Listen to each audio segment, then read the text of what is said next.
सदन का आज अंतिम दिन है। मॉनसून सत्र आहूत की गई थी झारखंड विधानसभा में और आज लगातार कई मुद्दों को लेकर के विपक्ष जो है सत्ता पक्ष को घेरती हुई नजर आ रही है।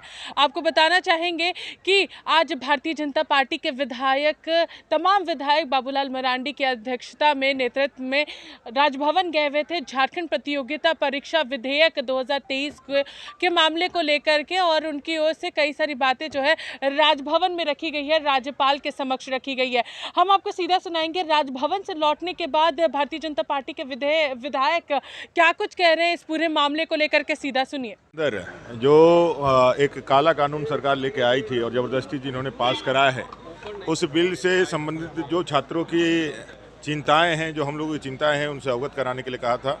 और हम लोगों ने महामहिम राज्यपाल से आग्रह किया है कि इस काला कानून को झारखंड में लागू होने से बचाएं। सर, आरोप लग रहा है कि गुजरात में और उत्तराखंड में भी यही कानून लागू है, तो पहले वहां से कानून हटवाए, उसके बाद हम लोग झारखंड की जनता ने हम लोग को झारखंड की चिंता करने के लिए भेजा है। इसलिए झारखंड के संदर्भ में भी जो चीज़ें उन्होंने गलत की है, यहाँ के लोगों का, आप सब मीडिया से सभी लोगों का जो आवाज़ दबाने का जो षड्यंत्र किया है, उसको हम लोगों ने रोकने के लिए आवाज़ उठाई है। उनका कहना है कि आवाज़ दबाने का आप लोग नहीं चाहते कि यहाँ नकल रुके।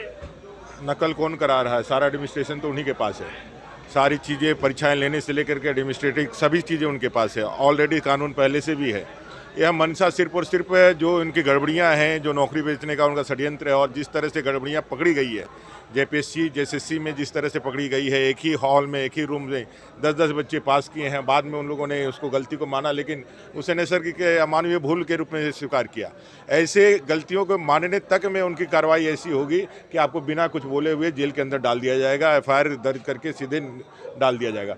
ये सीधे सीधे काला कानून है, और ये जो भी वैकेंसीज में जो गड़बड़ियां हैं आने वाले समय में, उसको दबाने के लिए, युवाओं की आवाज़ को दबाने के लिए, हम जैसे लोगों का आवाज़ को दबाने के लिए सरकार का काला कानून है। नहीं, हम लोगों ने माननीय राज्यपाल महोदय को अवगत कराया है, माननीय बाबूलाल जी के नेतृत्व में, कि कैसे यह विधेयक पास हो जाने के बाद जब कानून बनेगा तो कैसे तानाशाही रवैया अपनाते हुए जो भी गड़बड़ियां सरकार की तरफ से या आने वाले परीक्षा में गड़बड़ियां होंगी तो कोई भी उनके खिलाफ आवाज़ नहीं उठा पाए, इसको दबाने के लिए सरकार इस विधेयक को ला रही है और अपना मनमानी करने के लिए। जैसे आज एक और उदाहरण जिसे आप देख रही हैं कि कैसे जो मेडिकल यूनिवर्सिटी का जो बिल आ रहा है, उसमें मुख्यमंत्री को चांसलर बनाने की बात कही गई है। अभी तक शैक्षिक संस्थानों को गैर राजनीतिक माना जाता था और इसलिए माननीय गवर्नर महोदय को, माननीय राज्यपाल महोदय को उसका चांसलर बनाया जाता था। लेकिन आज यह बिल पास होने जा रहा करेंगे ये लोग कि मुख्यमंत्री उसके चांसलर होंगे। तो इस प्रकार से सरकार जो है मनमानी कार्य कर रही है और लोगों की आवाज़ को बंद करने के लिए किसी भी हद तक प्रयास कर रही है। देखिए, हमारे माननीय बाबूलाल मरांडी जी हमारे प्रदेश के अध्यक्ष भी है, झारखंड के प्रथम मुख्यमंत्री है। यहाँ के युवाओं के लिए जो भविष्य के लिए अच्छा होगा, उसके लिए हम लोग जाके मिलने के लिए गए थे। कल का विधेयक बहुत ही हम कह सकते हैं कि काला कानून के रूप में ये विधेयक लाया गया था, उसके विरोध में हम लोगों ने गया था राज्यपाल महोदय के पास। हम लोगों ने अपनी बात को रखे हैं, आग्रह किए हैं कि इस विधेयक को विशेष रूप से जांच पड़ताल करके इसको लागू किया जाए। देखिए, 353 जो धारा अगले बार जो लगा, उसमें किस तरह से सरकारी अफसर के द्वारा, सरकारी कर्मचारियों के द्वारा किस तरह से जनप्रतिनिधि हो या आम आदमी हो, उसके प्रति किस तरह से गलत उपयोग किया जा रहा है, इसके लिए आप देख रहे हैं। और उसी तरह के ये कानून लाया गया है, इसके विरोध हम लोग कर रहे हैं। और हम लोगों ने राज्यपाल महोदय से, हमारे माननीय बाबूलाल मरांडी जी के नेतृत्व में हम लोगों ने प्रतिनिधि मंडल, भाजपा के प्रतिनिधि मंडल मिले हैं। इस कानून को हम लोग लागू नहीं होने देने जा रहे हैं। इसके लिए कि सड़क से लेकर सदन तक यहाँ के भविष्य के लिए, यहाँ के युवाओं के भविष्य के लिए हम लोग लड़ेंगे। देखिए, सच्चाई है कि लगातार हम लोग युवाओं के हित के लिए यहाँ पर संघर्ष कर रहे हैं, लेकिन ये सरकार हठधर्मिता को अपना रही है। और कहीं न कहीं जो झारखंड प्रतियोगिता परीक्षा विधेयक कल जो पास हुआ है, अगर ये सच में लागू हो जाता है तो झारखंड के युवाओं के आवाज़ को दबाने की पूरी कोशिश होगी। इसका एकदम सीधा एग्जाम्पल हम आप लोगों को, जो जेपीएससी जो 7वीं से 10वीं तक की सिविल परीक्षा थी, या तो फिर जो जेएसएस का कन्या अभियंता की एग्ज़ाम था, जो उसमें इतनी धांधली हुई थी, युवाओं ने विरोध किया, हम लोगों ने विरोध किया, सारे लोगों ने जब विरोध किया, लेकिन सरकार मानने को तैयार नहीं थी। लेकिन जब पूरे सबूत दिए गए, जो कि आपने देखा होगा कि एकदम एक रूम में सीरियल नंबर से वहाँ परीक्षार्थियों को पास कर दिया गया था, दूसरे हॉल के दूसरे एकदम सीरियल नंबर से पास कर दिया गया। जब सबूत के साथ में दिया गया तब सरकार ने स्वीकारा कि हाँ धांधली हुई है और परीक्षा को रद्द किया गया। तो क्या अगर युवा धांधली होती है और आवाज उठाते हैं तो उनको सजा का प्रावधान है, उनको जेल जाना पड़ेगा? तो क्या ऐसे विधेयक ला करके सरकार युवाओं की आवाज को दबाना चाहती है? ये किसके हित में है? हम पक्ष के रहें या विपक्ष के रहें, हम झारखंड के हित के लिए काम करेंगे। अगर युवाओं की आवाज को दबाया जाएगा, इस प्रकार का विधेयक ला करके सरकार कहीं ना कहीं हठधर्मिता कर रही है। आज इसका एकदम सीधा एग्जाम्पल जेपीएससी और जेएस का एग्जाम जो हुआ, और सबसे बड़ा हम तो कहेंगे आप लोग दिखाइए मीडिया में कि कन्या अभियंता की जो एग्जाम हुए उसमें सीरियल नंबर से बच्चे पास किए गए। एक रूम के सारे बच्चे पास, दूसरे रूम के सारे बच्चे पास, तो क्या बाकी रूम के सब ऐसे ही बैठे हुए थे? तो इसको आप लोग को बताना चाहिए, पक्ष रहे या विपक्ष रहे, कभी हम सत्ता पक्ष में कभी विपक्ष में, लेकिन झारखंड के युवाओं के साथ अगर गलत होगा तो हम उस आवाज को नहीं रुकने देंगे।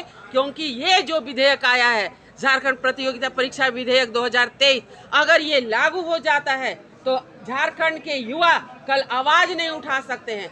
यहाँ तक प्रावधान किया गया है कि अगर जो एग्जाम ले रहा पर्यवेक्षक या उनके नाते रिश्तेदार को भी अगर आप किसी भी तरह की शिकायत करें तो सीधे जेल जाना पड़े।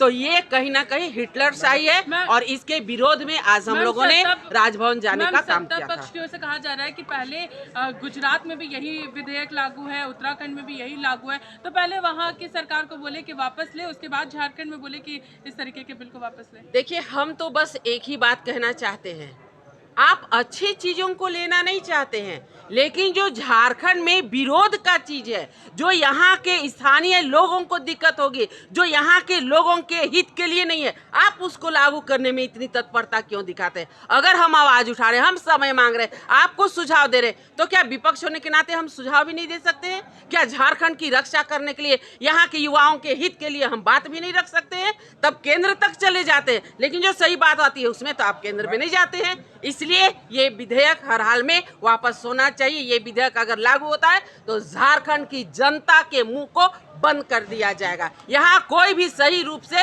आवाज नहीं उठा पाएगा, इसलिए हम पुरजोर तरीके से इसका विरोध करते हैं। सरकार जिस काम के लिए आई है वही काम करेगी ना। सरकार छात्रों का हित के साथ खड़ा होना नहीं चाहती है।